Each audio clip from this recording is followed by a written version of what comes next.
Começa agora. Manhã Boa Nova. Notícias do dia, variedades e espiritualidade na sua manhã.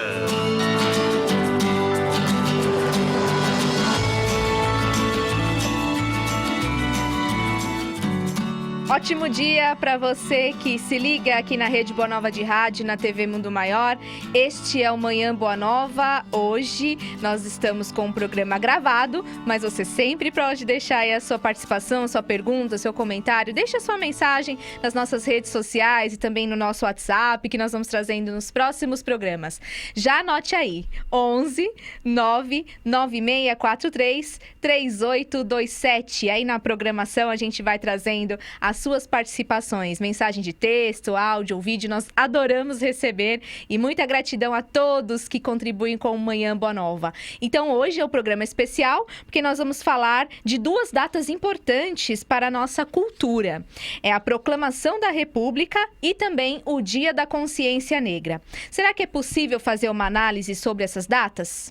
O que você acha aí? Vai mandando para nós a sua participação através do nosso WhatsApp, que nos próximos programas a gente responde. E também vamos divulgar o workshop, workshop promovido pela FEAL, Fundação Espírita André Luiz. É o propósito de vida, descubra a si mesmo. Que bacana, né? Um tema tão importante para todos nós. E nós vamos falar um pouquinho mais, porque no dia 18 nós vamos ter também uma participação muito especial de vários palestrantes que vão estar nesse workshop. Vai ser o Manhã Boa Nova especial sobre o workshop. Então, eu, Vanessa Cavalcante, te desejo uma ótima manhã, um ótimo dia e sempre trazendo aqui nossos estúdios, os nossos convidados. Ela é que é comunicadora da Rádio Boa Nova, TV Mundo Maior, Adriana Fukuda. Tudo bom? Tudo bem, Vanessa, é o nosso convidado. Estamos aqui hoje tentando aí fazer esse dia realmente representar algo especial para a nossa nação. É verdade. Tão importante essas datas para a gente refletir um pouco mais, né, Adri? São. Já deixam de ser somente um dia de feriado, aquele dia que você pode descansar, mas é um dia, assim, para trabalhar um pouco de consciência. É verdade. E o que você acha também, Sander Barbosa? Tudo bom? Tudo ótimo, graças a Deus. Olha, eu pesquisei bastante sobre Dom Pedro. Que bom! II, vai falar tudo para nós hoje. Bom, eu descobri que é um espírito extremamente evoluído, que lutou, né? Também ele era contra a escravatura e tudo mais. Então eu fiquei fã dele.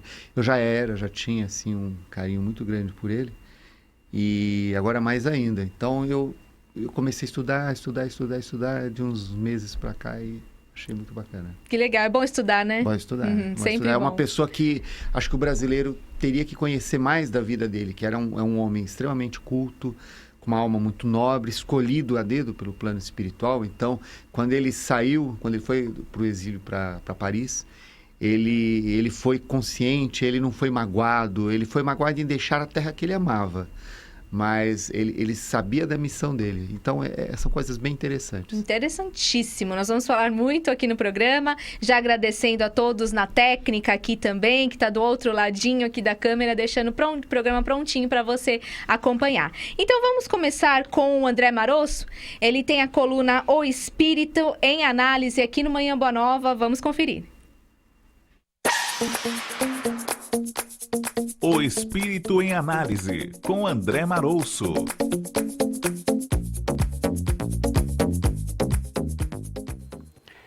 Jesus não falou de sexo. Isso é o que defendem boa parte dos teólogos e estudiosos do cristianismo. De minha parte, entendo ser uma meia-verdade, pois no episódio da mulher adúltera há um forte componente de fundo sexual. A narrativa evangélica nos apresenta que Jesus estava a escrever na areia, quando chegam os ortodoxos judeus, trazendo uma mulher apanhada em flagrante adultério. Note o cuidado que o evangelista João teve ao escrever sobre o assunto, omitindo o nome da mulher e protegendo-a, assim, de julgamentos pouco caridosos. Ninguém sabe o que Jesus escrevera no chão. Após os acusadores da adúltera descreverem o crime em questão, assim como a punição que cabia pela lei judaica, acreditavam firmemente que conseguiriam tirar Jesus da condição de pacifista amoroso ou fazê-lo se opor a Moisés. Pobrezinhos, julgavam que alguém poderia apanhar o mestre em tentativa velada de colocá-lo contra a lei e os profetas. Afinal, por mais de uma vez, o Cristo já havia antecipado a sua posição de não revogar os manuscritos da Torá. Diante de tal sinuca de bico, valendo-nos de um dito popular, Jesus tirou das mangas a carta que liquidaria o assunto. Não revogou Moisés, mas na condição de mestre que estava a contribuir para a continuidade dos ensinos espirituais, deixou claro que a lapidação deveria ser praticado. Entretanto, para aplicar a pena à condenada, ele implementa uma nova lei. Os executores da pena não poderiam ter erros em sua história. João nos apresenta que, diante de tal provocação, os homens foram embora desencorajados a cumprirem o papel de carrascos. De minha parte, ouso conjecturar que no chão estavam descritos os crimes praticados por aqueles homens. Afinal, sabemos que Jesus, como governador do orbe terreno, conhece intimamente a história de cada ser que habita esse educandário. Entendo que cada um dos acusadores presentes pôde ver escrito na areia os descompassos experimentados, especialmente no uso da sexualidade. Quiçá um deles, mais homofóbico, foi exposto às reais razões de sua homofobia. Outro, quem sabe, viu descrito possíveis adultérios cometidos. Quem sabe ali não foram desvendados pedófilos, sadomasoquistas e outras condutas sexuais ditas como anormais. Entretanto, o que mais me chama a atenção é o fato de Jesus perguntar à mulher onde estavam os acusadores dela. E esta se deu conta que todos haviam fugido. Na sequência, Jesus fala da lei da reencarnação ao dizer: também não serei eu. Vá e não erres mais. Ocorre que ele havia acabado de implementar uma nova lei, a de que apenas os que não erraram poderiam tornar-se executores da pena. Vejamos, o Novo Testamento nos fala de um ser que desde a concepção até a crucificação não cometeu nenhum erro ou transgressão à moral. Dessa feita, como ele era um ser desprovido de erros, teria a obrigação de apedrejar a mulher, cumprindo a nova lei que ele mesmo trouxe. Assim, quando ele afirma que ele também não poderia aplicar a pena, nos deixa claro que em seu longo processo evolutivo, o erro se deu. Até porque errar faz parte do processo educativo do acerto. Se Jesus não errou naquela encarnação, ele só poderia estar se referindo às vidas pregressas. Mas o mais importante nesse trecho evangélico é a constatação messiânica de que em questões de sexo somos todos aprendizes e, portanto, seres que falham. Por fim, entendemos que sim, Jesus tratou de sexo. Não de maneira proibitiva ou eivada de julgamentos, mas sim convidando-nos que, uma vez como aprendizes quanto aos potenciais nocivos do sexo, não mais o cometêssemos. Assim sendo, Jesus despede-se da mulher, recomendando: vá e não erres mais. Finalmente, ao examinarmos a história judaico-católica, percebemos um profundo processo de deseducação para com as questões ligadas à sexualidade. Maria foi tornada virgem, afinal espíritos perfeitos não poderiam envolver-se em sexo. Os sacerdotes foram castrados psicologicamente e outras ingerências no campo da sexualidade. Quando, em verdade, tudo o que nos cabe em relação ao sexo está contido na primeira carta de Paulo aos Coríntios, quando o apóstolo dos gentios, a nosso ver, o maior médium do Cristo de todos os tempos, nos diz, abre aspas, tudo me é lícito, mas nem tudo me convém, fecha aspas. Não convém rompimento de contratos em cuja fidelidade rege entre os consortes. Não convém forçar quem quer que seja a uma prática sexual não consensual. Não convém estimular o sexo em idade infante. Enfim, são vários os motivos que nos demonstram o que não deve ser uma conduta sexual. Por outro lado, as possibilidades do tudo me é lícito nos coloca na condição do livre exercício responsável da sexualidade. Desde que, em primeiríssimo lugar, nos façamos as seguintes perguntas. 1. Diante de tal conduta, estou desagradando a lei universal e, por conseguinte, deixando de amar a Deus? 2. Minha prática sexual está transgredindo o meu próximo e, por consequência, deixando de amá-lo? 3. Eu mesmo estou me desarmonizando com determinada conduta sexual e, dessa forma, deixando de me amar?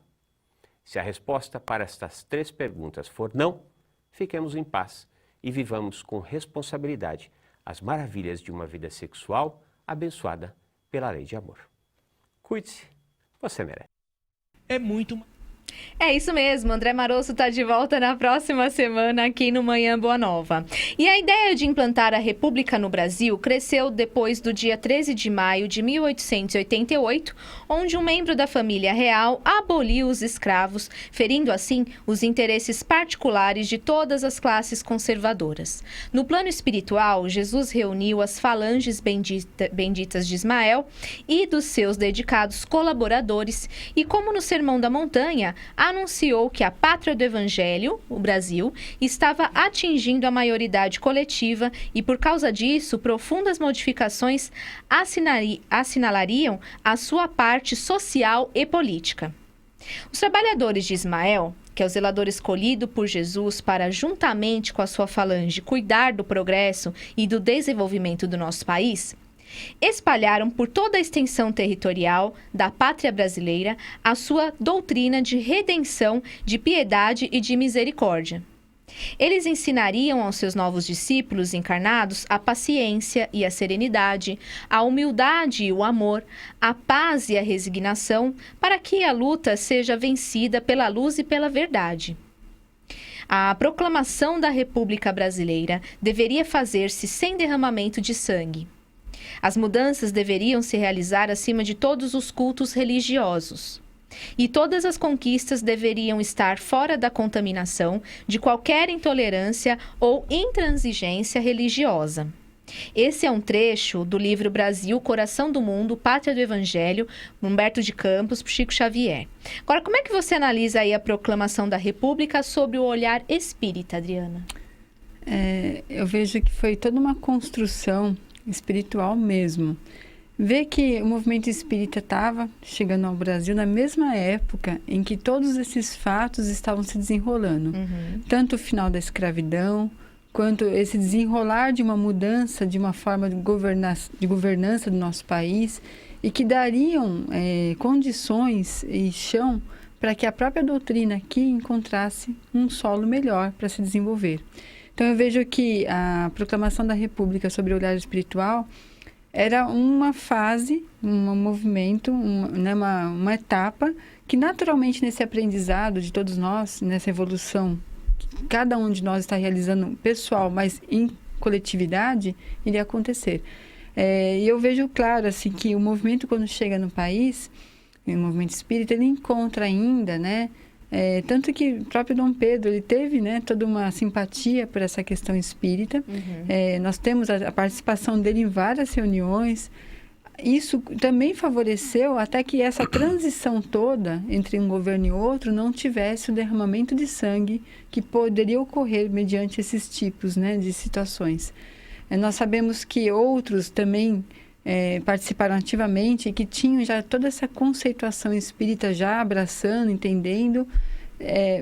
Não vejo de forma diferente, que todo o movimento espírita ele já veio direcionado ao Brasil, porque aqui realmente toda essa proposta de mudança estava sendo organizada pela espiritualidade. Sander?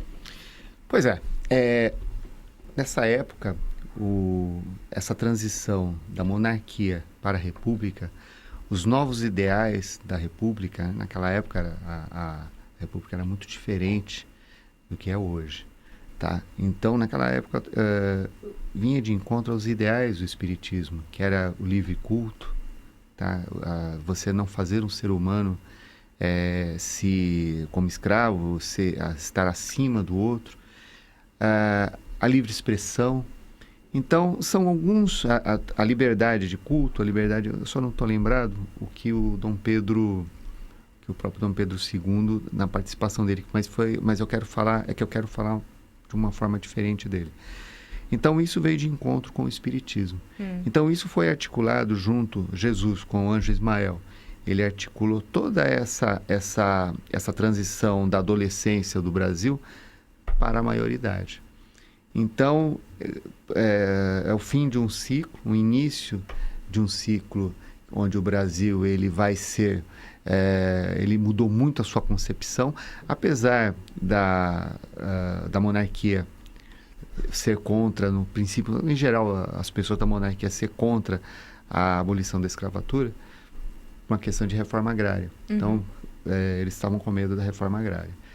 Então, essa foi a intenção de Jesus e do anjo Ismael de fazer o Brasil crescer, e Dom Pedro II foi grande, ele fez um grande papel para essa transição, tá?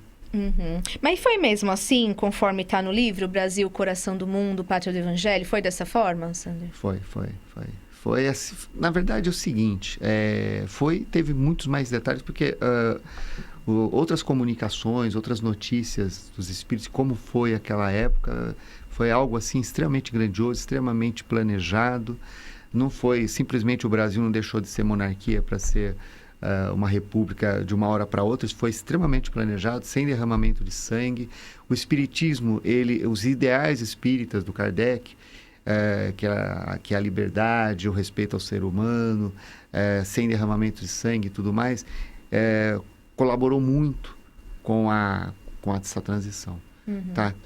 E nós temos aí que, acho que, reverenciar Dom Pedro II.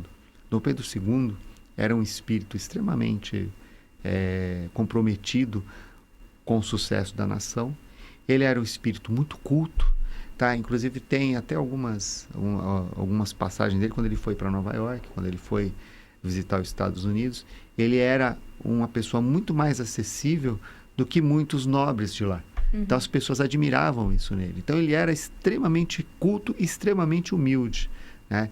E ele sofreu muito, não por deixar a monarquia, tá? Ele sofreu muito por deixar o Brasil, né? E por quê? Porque ele sabia que o Brasil ele seria uma terra diferente. Ele já tinha, é claro, amparado pelo plano espiritual. Então nós devemos sim falar de Dom Pedro II, estudar sobre Dom Pedro II, porque foi aqui há 150 anos, menos de 200 anos. Então está recente isso. E isso para o Brasil é extremamente importante. Isso para as pessoas, para as crianças, saber quem foi Dom Pedro II. Eu mesmo, quando eu comecei a pesquisar meses atrás, falar sobre Dom Pedro II, eu fiquei fã dele. Porque ele era uma pessoa extremamente comprometida com a prosperidade e o sucesso do Brasil. Adriana?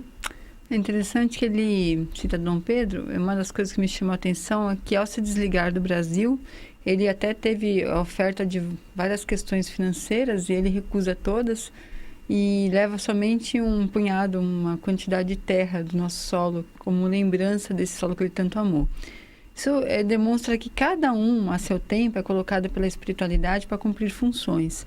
E alguns são completistas, são felizes nelas, até porque nós sabemos que o fim da escravidão, né, se deu dentro também do seu palácio, né? Ou seja, ali a própria princesa Isabel, né, teve essa articulação. Em 1888, deu a final da escravatura, né? A própria princesa Isabel, ela financiava a carta de alforria para negros naquela época, ela tirando do bolso dela. Dinheiro do bolso dela. Então, é muito lindo ver isso, né? Então, já estava ali sendo um movimento atrás do outro, mudando todos os conceitos. É claro que, com a implantação da República, a gente não vai dizer assim que da água para o vinho já houve toda uma assistência social a todos os escravos, já houve toda uma melhoria das relações, né, entre homens e monocratas e assim por diante. Não houve nada disso. Houve ainda, por algum tempo, certas posturas que dificultavam muito essa questão das mudanças, porque todo o processo de transformação, ele demora para ser assimilado, né? Tem aqueles que vão à frente, que se dão. Nós sabemos que Marechal Deodoro era muito querido até por Dom Pedro, e até essa postura dele foi bastante Dom Pedro compreendeu. Ele Dom se surpreendeu Pedro de ter um amigo que frequentava ali, né? É. Todo o seu ambiente e ele realmente fazer esse tipo de ação. Mas ele aceitou de bom grado Ele e foi aceitou embora. de bom grado.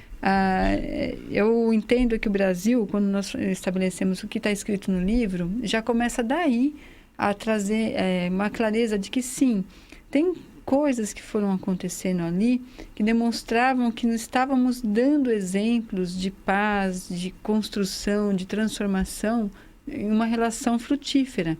E isso é a proposta do livro, que o Brasil seja realmente esse campo, né, de paz, esse campo de evangelho. E só desse momento a gente anota ali uma postura de vários ali que denotavam isso. Bacana. Inclusive, a grande preocupação da libertação dos escravos não era simplesmente libertar os escravos, assim, a inclusão deles. É porque muitos deles eles não sabiam, não tinham condições sequer de fazer nada sozinhos. Muitos nasceram em cativeiro, eles não tinham noção de como ganhar vida, de como conversar com as pessoas. Ele não tinha, não era que nem hoje. Ainda hoje existe uma grande diferença. Tá? Então você imagina aquela época que os escravos eles eram considerados inferiores e que a partir de agora ele é igual a mim, eles sempre foram, né? Sempre foram, somos todos irmãos. Mas e a inclusão? É uma preocupação de todas as pessoas que trabalham na libertação dos escravos. E o que os historiadores, eles disseram aí, falaram sobre a proclamação, né, Adriana? Nós temos aí reportando um período de grandes fatos, não é? Então você tem aí, até vai citar depois, eu acho que vocês vão abordar também a questão da Guerra do Paraguai, tudo no mesmo período, né? Ocorreram transformações que causaram grandes perdas financeiras para o Brasil também, vamos dizer. Também enfraqueceu aí a parte do exército aqui do Brasil, do exército não, na época da monarquia, né? Todo o seu exército. E depois, assim, foi enfraquecendo também outros países, principalmente Paraguai, que teve uma perda total, né? Foi mortes, assim, então vamos falar de quantidade ali de mortes que ocorreram. Então, toda essa movimentação exagerada, às vezes, eu li um outro dia que é preciso que o mal chegue no seu ápice para que se faça o bem. Então, ali nós estávamos enxergando realmente essa questão social de um mal extremo para que pudesse uma nova organização a partir dali, né? Os historiadores mostram realmente essa relação de fatos, né, acontecendo no seu período e que não teria outro caminho senão a república mesmo. Nós não conseguiríamos mais manter a monarquia da forma como ela estava. Ela já estava realmente bastante, após a Guerra do Paraguai, bastante prejudicada, né? Agora, é engraçado que o Dom Pedro II, em momento algum, ele se impôs a não libertação dos escravos, essa transformação. Não, ele estava mais preocupado em deixar a sua pátria que ele tanto amava. Tanto que as últimas palavras dele, eu estava deixando aqui para não perder a essência. As últimas palavras dele foram: Deus que me conceda esses últimos desejos, paz e prosperidade para o Brasil. Isso é extremamente profundo. Isso é extremamente, é de um desapego muito grande. Ele nos dá, Dom Pedro II nos dá grandes exemplos de desapego, de humildade.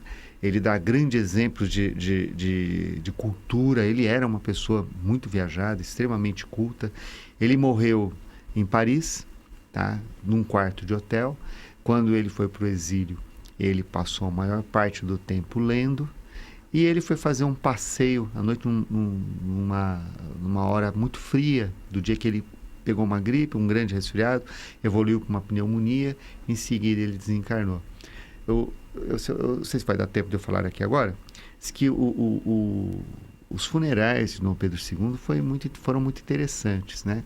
Que assim que ele desencarnou, que houve o desencarne dele, acharam essa caixinha com terras do Brasil que tinha uma orientação do próprio imperador que ele seja enterrado, né, com aquela caixa.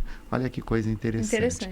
E a princesa Isabel, ela queria fazer uma cerimônia extremamente discreta, íntima, e o governo francês não aceitou. O governo francês, ele fez questão de fazer os funerais como chefe de Estado, tá?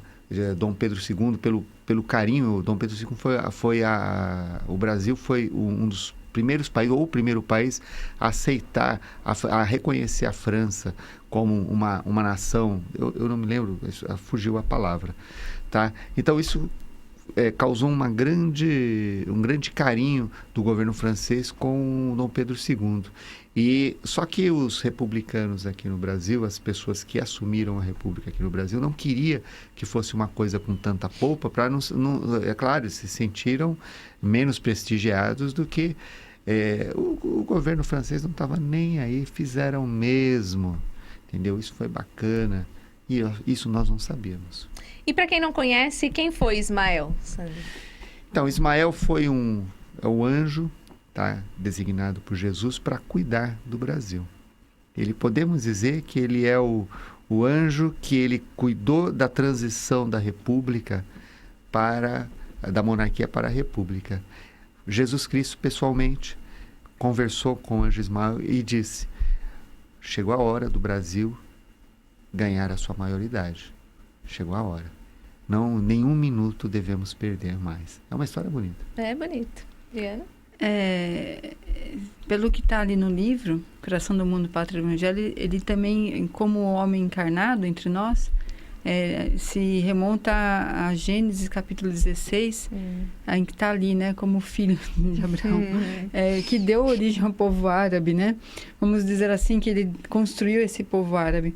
Então, nós entendemos que ele tem muito a ver com até o nosso povo brasileiro. Estava olhando assim a história que teria sido a encarnação dele ali, quando esteve lá, junto, né, na história bíblica. Então, ele era um filho de uma escrava, e ele foi concebido porque o Abraão não poderia ter filhos, né, com a Sara, né, se não me engano. E ela depois consegue, ela engravida, ela já tinha uma certa idade, então ela pediu que fosse assim. Aí do momento que ela engravida, então, ela quer que se desfaça daquela mulher, daquela criança. Tem muito a ver com coisas que esse Brasil tem, né?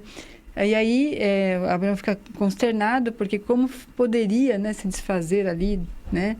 E aí não vem um anjo e fala a ele que não, que ele teria uma missão muito especial, né, e conduzir, e que ele deixasse ir.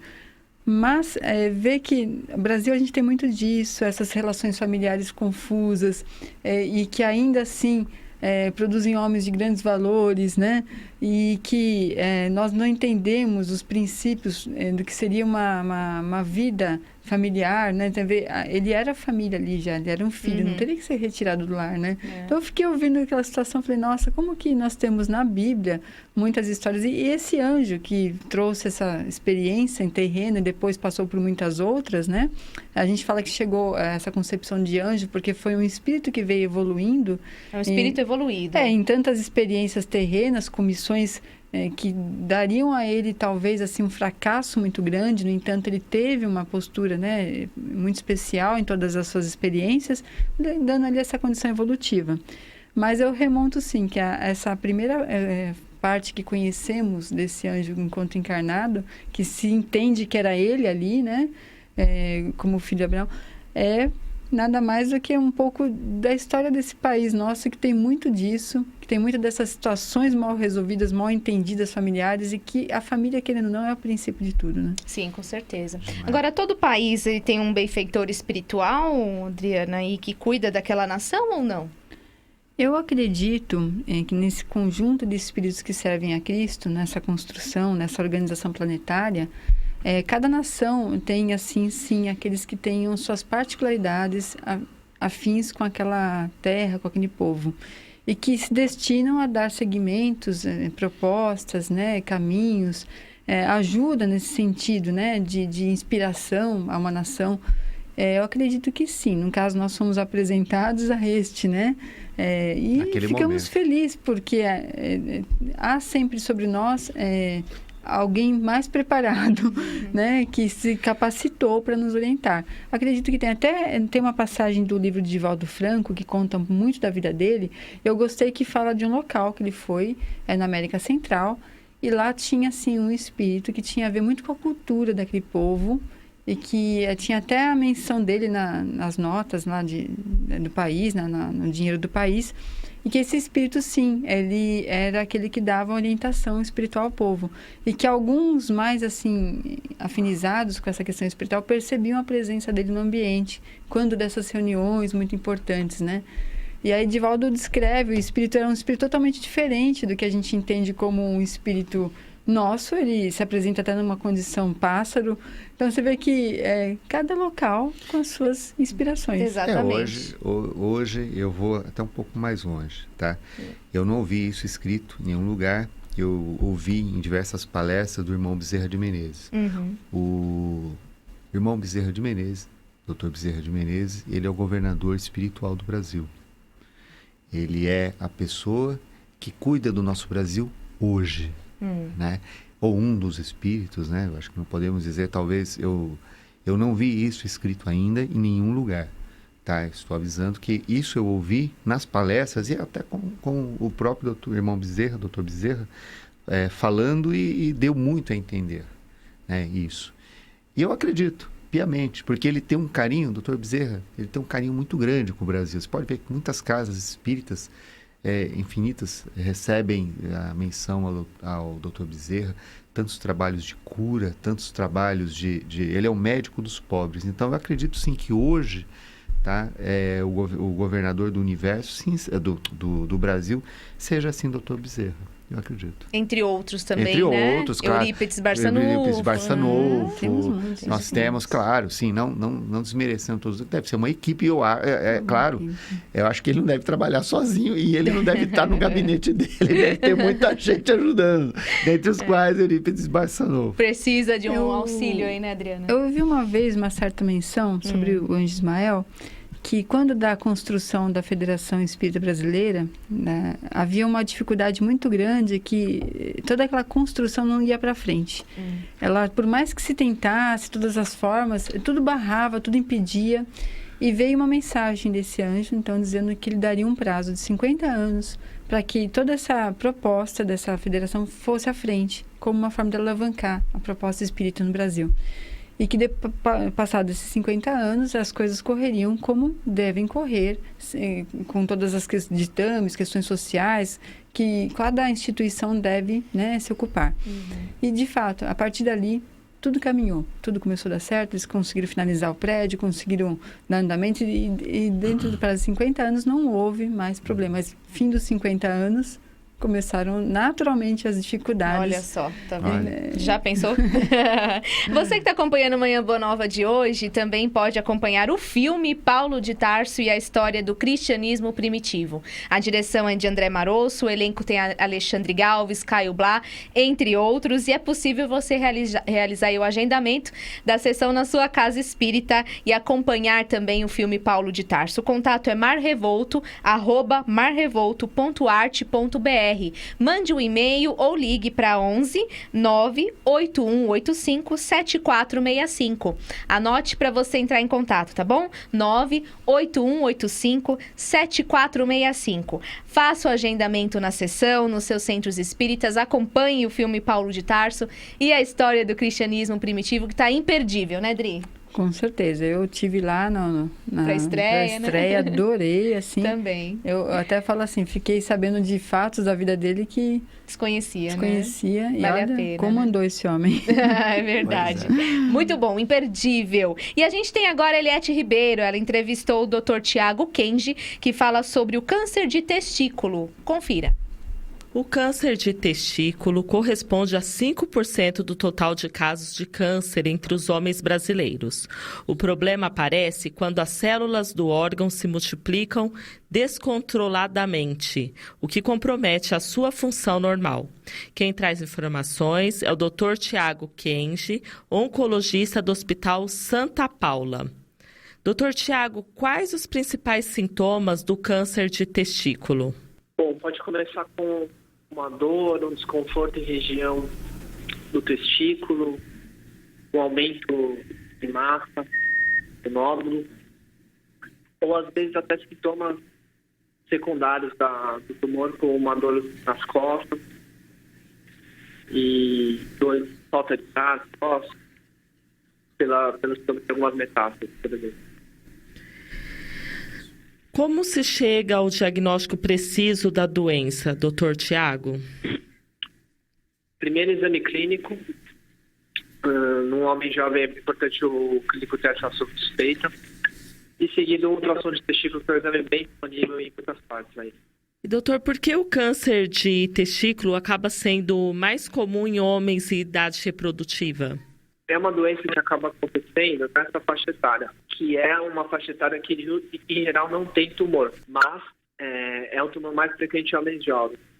A relação dele tem a ver um pouquinho com a parte do testículo não ter migrado precocemente na infância. Então, aquele quadro da criança do testículo escondido, do testículo entumecido, favorece as células do testículo ficarem alteradas e depois a doença acontecer algumas décadas depois. E, doutor, o senhor menciona aí sobre essa questão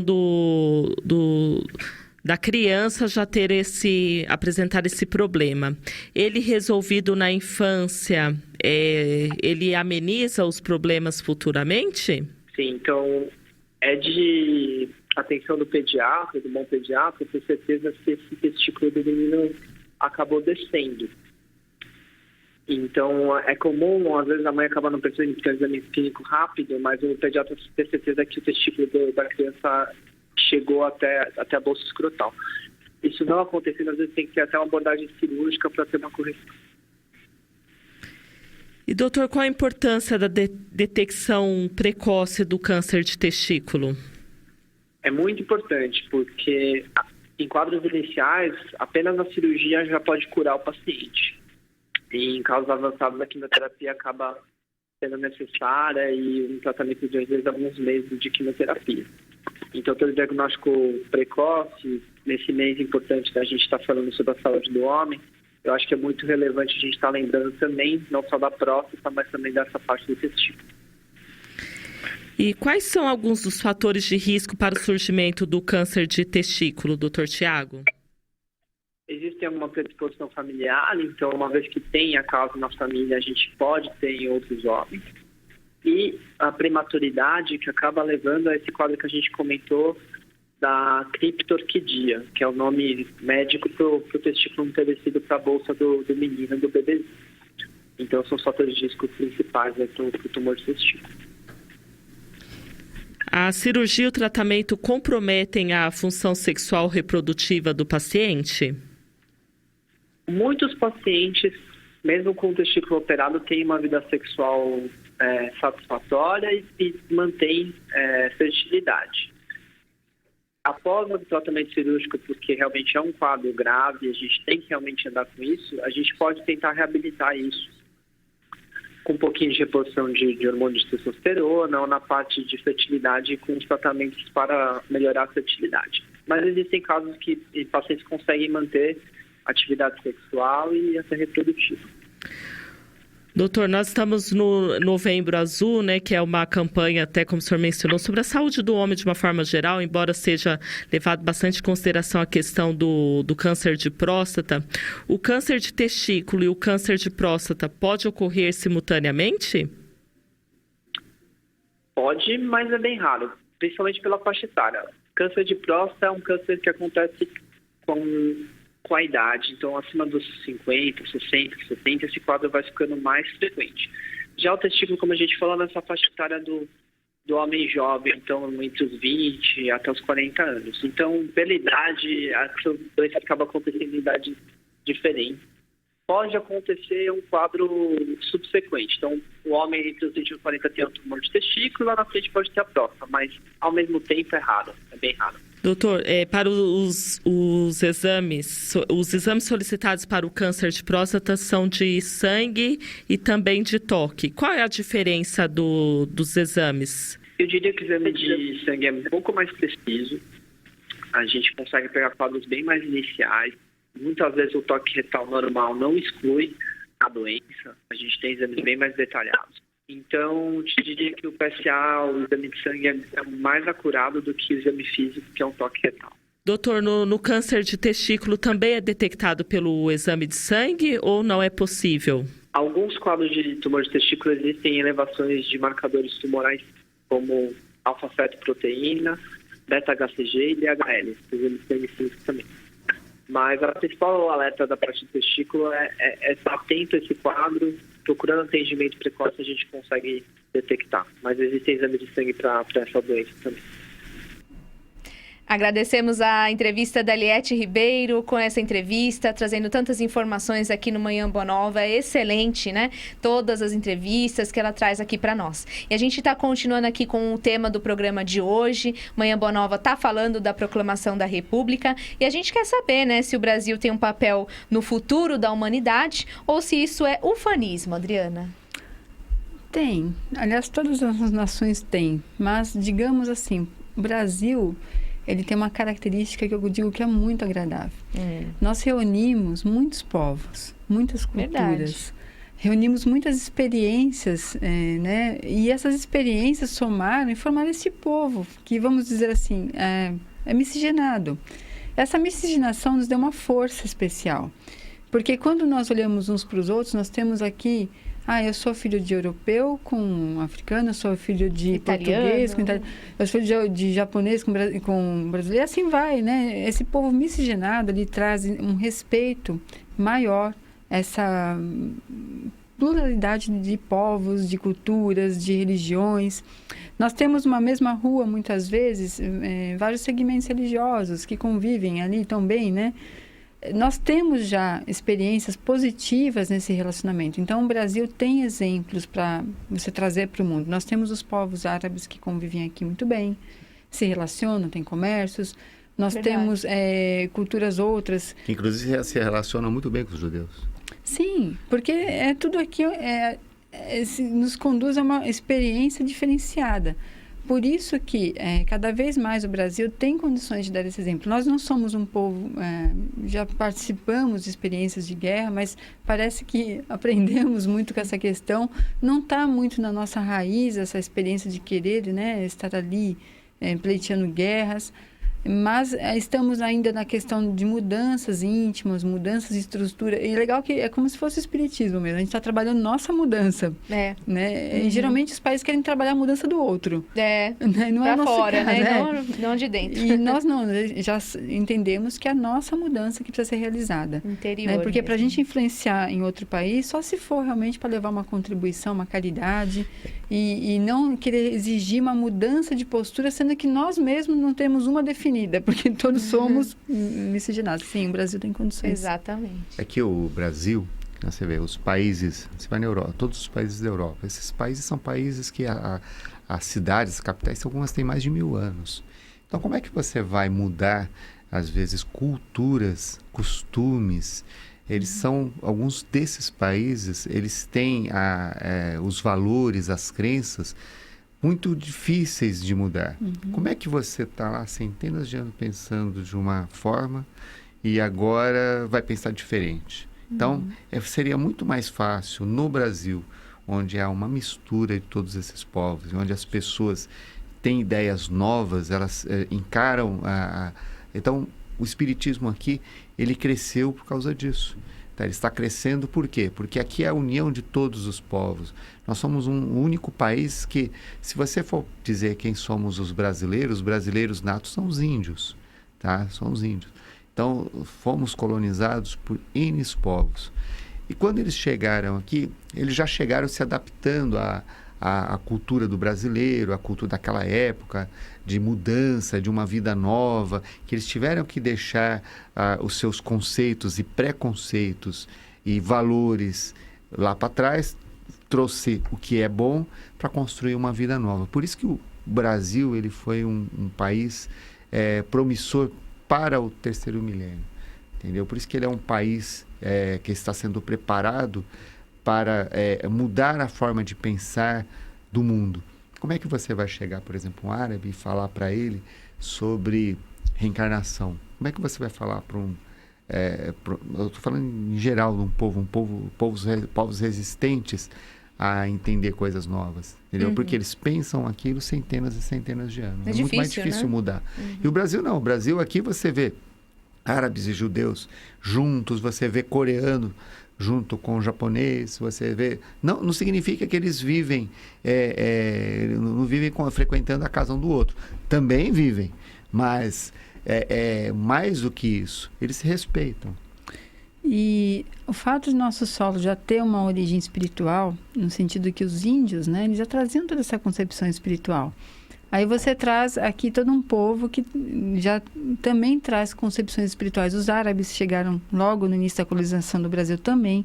Então você tem um povo árabe também tendo experiências desse tipo, no sentido de que nós misturamos aí a parte também dos escravos que trouxeram mais ainda todo o seu conhecimento, foi frutificando. Eu falo que da época da República, a quantidade de fenômenos que já ocorriam de ordem física e espiritual entre nós era imensa, né? Estava gritando para que tudo fosse caminhando para essa mudança. E o Brasil, eu falo assim, se você pegar um passaporte brasileiro, ele cabe qualquer rosto do mundo. Não tem rosto do mundo que não caiba no passaporte brasileiro. Mas se você pegar um passaporte de outro país, é difícil, né? Essa mudança de tantos rostos. Mas o nosso não. O nosso cabe qualquer rosto do mundo. Verdade. Por isso que o Brasil, sim, ele tem essa condição por ter um solo muito de consciência espiritual. Por mais que as religiões aqui, a católica, muito bem fundamentada, a evangélica, qualquer um de nós tem um pouco de concepção espiritual independente da religião. É mesmo.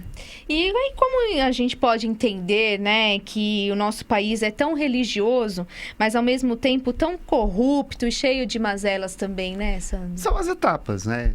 Na verdade, nós estamos precisando passar por essas etapas, né, da vida para evoluir, né? Essa corrupção, todo esse problema político que nós temos, até nas religiões, corrupção nas religiões, uma religião faz isso, faz aquilo, nós enxergamos notícias aí cada vez piores, mas isso faz parte da evolução nossa, para nós conhecermos, porque a partir do momento que você toma consciência do que é bom ou não é, você você mesmo naturalmente elimina, entendeu? Então as boas religiões, aquelas religiões que elas são focadas na melhora do ser humano, na caridade, respeito aos animais, respeito à natureza. Essas religiões elas tendem a perpetuar. E o Brasil ele tem solo fértil para várias religiões. Que nós temos na Europa, por exemplo, os templários. Os templários que matavam em nome de Jesus, em nome de Deus. E isso já não existe mais. Até bem pouco tempo atrás, nós tínhamos algumas linhas do catolicismo que eles faziam o martírio, né? Eles faziam o martírio e tudo mais. Até isso mudou. Até isso está mudando. Que a coisa na prática está funcionando, de que se você faz coisas boas, você vai receber coisas boas, entre aspas, né? Pode... de uma forma simples assim. Se você fizer a coisa boa, não significa que você vai receber sempre coisa boa, né? Mas fazemos a nossa parte. Né? Depende, né? Não é uma regra, não é uma regra, mas aumenta a sua probabilidade, possibilidade de você receber coisas boas. Adriana? A nossa experiência espiritual e religiosa, ela está só no começo. Nós temos realmente muito dessa questão da corrupção sendo observada em nós, nesse nosso país. E o interessante é isso, porque eu não vejo muitos outros países publicando tantas questões dessas denúncias internas, desses problemas internos como o nosso. Acho que a gente está naquele momento de transição, mesmo que a gente não está mais querendo permanecer nessa casinha de coisas erradas, de posturas erradas, de atitudes erradas. Teve um guru, ele falou o seguinte, que nós estamos passando um período de grande iluminação. Aí eu falo, grande iluminação, mas só está parecendo coisa errada, né? Ele disse que não, que toda a nossa atmosfera está sendo muito iluminada. E essa luz que adentrou em nós está nos fazendo perceber todos os cantos escuros do nosso comportamento, das questões que nos envolviam, que estavam iluminadas por aquela lâmpada bem fraquinha, né? E aí essa luz que está vindo está nos fazendo ver o que estava ali e antes nós não víamos. Eu acredito que as outras nações elas vão começar a enxergar em algum nível também essas questões internas, porque a maioria, eu entendo que também tenha que trabalhar em algum ponto, alguma questão desse nível, de postural, de comportamento, Nós não temos ainda no nosso planeta um país que a gente possa dizer que este é 100%, né? É perfeito, não tem. Né? Estamos caminhando. Na verdade, assim, eu acho que nós estamos caminhando para isso. Ainda tem uma longa caminhada a ser feita, mas nós já fizemos bastante coisa. As religiões, elas evoluíram muito. O catolicismo, algumas linhas do evangélico, as linhas afro-brasileiras, todas essas afrodescendentes, todas essas linhas de religiões, elas melhoraram, elas mudaram, elas estão adaptadas à nova era. Agora, ainda tem muita coisa para fazer, porque ainda você vê, por exemplo, nas igrejas, pessoas preocupadas com lucro, pessoas preocupadas em se sobrepor acima de outras pessoas, fofoca. Então, você ainda vê nas igrejas muitas coisas, mas muita coisa já mudou. Você vê, por exemplo, que hoje, se você chegar em algumas igrejas e o líder espiritual te falar, você tem que fazer isso, a pessoa pensa, opa, peraí, como é o negócio? Eu tenho que fazer o quê? Entendeu? Por quê? Onde que tem? E a pessoa vai pesquisar. Isso é bacana. E é isso que nós temos que fazer. É um avanço já, né? E considerando que o Brasil é uma terra nova, vamos falar assim, né? Nova. Em relação às outras que tem totalmente aí... nova. Ela é uma terra totalmente nova. O Brasil tem... Apesar, os Estados Unidos também, ele também é um país novo também. Mas, se você for comparar com os países da Europa, da Ásia, o Brasil nasceu agora, praticamente. E por ser uma terra jovem ainda, ela está... eu falei, realmente até a República foi uma infância mesmo, né? Então, a gente está entrando nessa fase mais madura. E nessa fase madura, pede realmente que a gente reveja todas essas posturas, conceitos. Os espíritos que aqui encarnam, eles estão enfrentando esse tipo de experiência que é necessária. Como a gente vai poder entender essa nossa condição moral na questão da corrupção, dos favorecimentos, das facilidades, se passarmos por essas experiências, realmente de que forma? Então, aqui ainda é uma fase de transição para esse povo, né, que aqui encarna, que está aprendendo com essa terra. E, com certeza, nós teremos mais à frente uma mudança. E essa mudança está ocorrendo mais rápido do que a gente imagina. Vamos falar que nos últimos 10 anos, olha a quantidade de questões nesse nível que já foi nos ofertada como uma forma de repensar todas essas questões. Então, por muito tempo caminhou de uma forma, de outra, mas eu posso dizer que está acelerando esse processo, a gente está sendo chacoalhado e o convite está aí, está claro, né? É hora da mudança. Tanto que não é só uma regeneração, a gente fala da planetária, né? Mas aqui no Brasil, como a gente tem uma terra saudável, uma terra frutífera, nós temos um povo miscigenado, a gente tem tantas formas já de experiência positiva, falta esta, né, de amadurecimento das questões morais, que é realmente onde está o ponto crítico. Aqui o país nunca vai ter carência de alimento. É um país que realmente vai produzir sempre o suficiente para a sua nação. Então, nós falamos assim de necessidades materiais, elas já estariam supridas se não fossem as morais. Então, agora estamos sendo sacoalhados nas morais. Nós somos o único país no mundo que ele aceita e respeita tantas religiões num lugar só. Hoje, se você vê o espírita de hoje, o espírita de 50 anos atrás, há uma grande diferença. As pessoas mudaram a forma de encarar, de ler. Quando você lê há 50 anos atrás, se você dissesse que você era espírita, você não dizia. 40 anos atrás, você não dizia. Você falava assim, sou católico. Você tinha vergonha de dizer na escola que você era de uma religião espírita.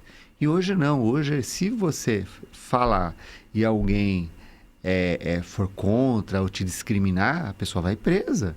Entendeu? Hoje existe muito mais rigor nesse sentido de você respeitar. E tem que ser cada vez mais... eu tenho que respeitar a religião do outro. Mas aí as pessoas perguntam se o Brasil é um país que respeita tanto, por que ainda existem essas leis? Porque ainda existem pessoas que não respeitam a religião dos outros. Entendeu? Acha que a dele está certa, acha que pode converter, acha que o espiritismo dele é melhor que o espiritismo do outro, acha que você tem que sofrer para você ganhar o céu. Então, são coisas que estão mudando. Tá? E aí o que eu oriento? Se você está com dúvidas, se você está passando por esses questionamentos, vai estudar, vai ler, vai conhecer outras religiões e vai comparar. Eu conheço várias religiões e sempre caio no Kardec. Isso é muito interessante, que o Kardec ele está à frente, ele tira o estereótipo, tirando a filosofia. A filosofia, ela cobra a religião algumas posturas que, quando ela cobra, algumas religiões caem fora. Mas tem a resposta para tudo, né? Tem no resposta Kardec. pra tudo, A gente vai falar muito mais sobre outros temas e esse também aqui no Manhã Boa Nova, que vai pro intervalo. Nós voltamos em breve. Até já.